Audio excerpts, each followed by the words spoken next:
reintroduce our legislation, and every time we reintroduce the Green New Deal, we're always met with additional legislation to expand this vision and execute for environmental and social justice in all forms of policy, because the climate crisis touches all forms of policy and all forms of our life. I want to thank Senator Markey, the Climate Justice Alliance, the Indigenous Environmental Network, the Green New Deal Network, SEIU, the AFA, CWA, and New York Renews, as well as all those who are working at the local level to bring the Green New Deal to their communities. Just a few years ago, when we introduced the Green New Deal, we were told again and again, this is not realistic. This is unreasonable, that this is just a pie in the sky notion, right? But we said, watch us work. That's okay, watch us work. And as they say, as the adage goes, first they laugh at you, then they fight you, and then we win. And that, in a nutshell, is a big part of what we've experienced over the last couple of years. First, we were called unrealistic.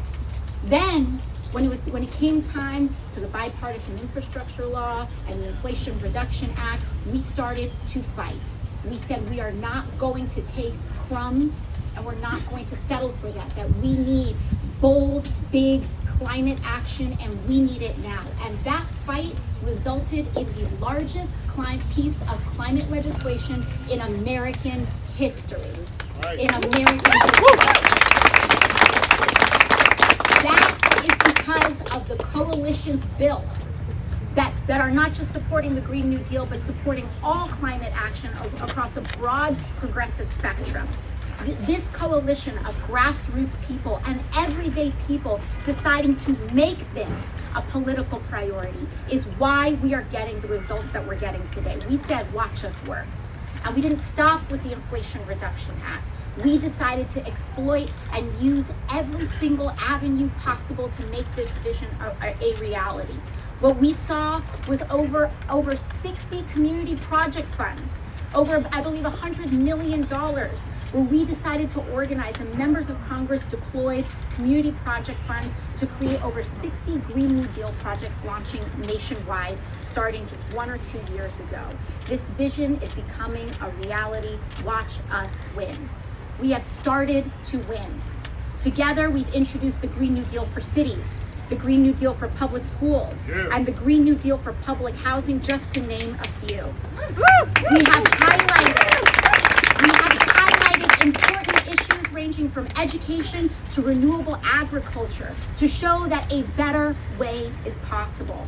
Together, these bills not only stop climate change, they tackle the intersecting crises of climate, economic inequality, and racial justice. These bills ensure that everyone has the opportunity to work a job where they earn enough to live while reducing our weight and tax on this planet. Those jobs will strengthen our infrastructure, including our school buildings and our public housing, so that children are no longer harmed by asbestos or lead paint. Under a Green New Deal, energy prices will be affordable and reliable, and no one will have to worry about having enough money to get to work or pay for heat. For frontline communities, instead of getting bulldozed by big fossil fuel corporations through land grabs and other aggressive tactics, we finally have a meaningful say in what happens in their communities. And this future should not be too much to hope for. In fact, we're already starting to make progress. And with the Inflation Reduction Act, with the investments that Senator Sanders and myself, as well as the full coalition, are releasing today, we are showing how we can use the dollars secured in the Inflation Reduction Act to make this a reality. The core tenets of the Green New Deal, which 4 years ago were considered unrealistic, have now made their way to being implemented in national legislation. So we're hoping that this guide will provide cities, states, tribes, nonprofits, businesses, and individuals with the tools to take full advantage of what is in here. And with that, I'm just so proud of this coalition, and I'm so excited. And I think we should unveil what's next with our Green New Deal for Health. And with that, I yield to our next speaker, Congressman Ro Khanna.